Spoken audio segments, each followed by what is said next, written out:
let's talk about why progesterone and estrogen, they why do they decrease and increase certain things in your body while the woman is pregnant, right? How come that increased progesterone leads to decreased motility, and how come increased estrogen can lead to different effects, right? So this is part of, I'm just starting this high yield series, and I will be just talking about very niche topics, and I will try to learn them, teach them in under like 2 minutes. So that's the idea behind that. So decreased colonic smooth, colonic means your colon, smooth muscle mean the muscles that are in the colon, right? So our esophagus have these smooth muscles, our gallbladder has these smooth muscles. So concept is wherever we have any sort of constriction going on, we have smooth muscles. So intestines have them, rectum has them. So what is LES? LES is lower esophageal sphincter. What is GERD? GERD, that is gastroesophageal reflex. Whenever acid goes back inside your esophagus, we have GERD, and it usually can lead to a lot of problems. What is MMC? MMC is migrating myoelectric complex, where basically every 90 minutes you have a wave of muscles, and the wave is moving and it's carrying this undigested debris, right? That's the concept. So usually what happens is that in esophagus, the progesterone leads to decrease in LES tone, right? Lower esophageal sphincter tone. Now, LES is not really a sphincter, it's a physiological sphincter. It's not an anatomical sphincter. There is no physical, structure there. Basically, your esophagus is like this, and then we have this. This is like, for example, I'm giving you an example how LES looks like.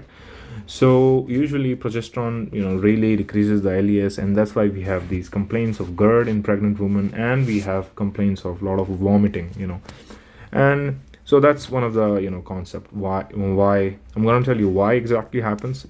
After that, in gallbladder is just a storage unit of this bile.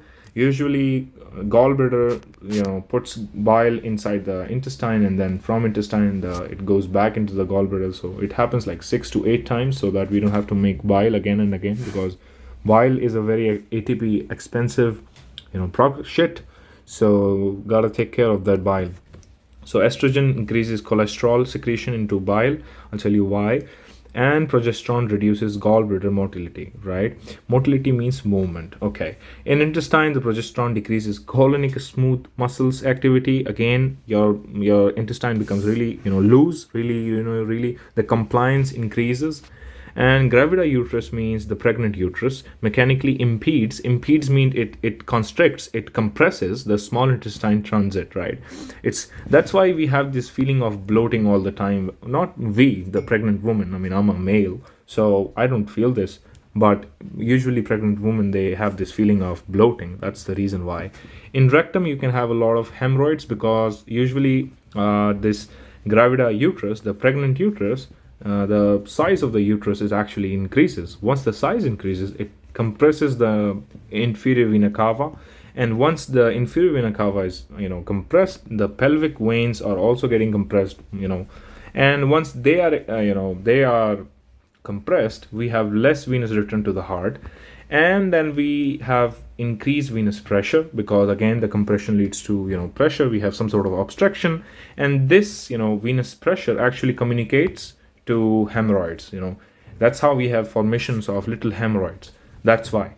And side by side, simultaneously, progesterone is also dilating means just opening up. Okay, opening up these vessels, right? Because progesterone universally relaxes things. Okay, it universally just relaxes your vessels. That's the concept here. So pregnancy, we have GIT tract, the levels of progesterone, they increase, estrogen increase, in gravida uterus size increases, and that leads to mechanical compression of small bowel. That leads to constipation. And why constipation exactly? Because progesterone actually messes up with the smooth muscles, and then we have less peristalsis. So that's the concept right there. And then we have reduced colonic smooth muscle activity due to progesterone. So progesterone prevents motilin. What is motilin? Motilin is the hormone that is responsible for this MMC complex. That is, it's like a cleaning lady. It cleans your gut, right? And it happens every 90 minutes. Okay, that's important. And smooth. So yeah, that's the concept. And what else? So why estrogen? So basically, why estrogen leads to gallstones? Because when estrogen increases, it increases something called as HMG-CoA reductase. Okay, once HMG, if you know about this enzyme, that it actually leads to synthesis of cholesterol, right? That's how our liver can synthesize cholesterol. So once HMG-CoA reductase is increasing, we have increased cholesterol, and then once the cholesterol goes inside the bile becomes super saturated with cholesterol, and then we have these formations of little stones, and we can call this thing as cholelithiasis, as because chole means just this gallbladder, and lithiasis means the movement. There is no sort of movement, right? So bile is staying because the constriction is not happening, as progesterone is continuously just relaxing the gallbladder.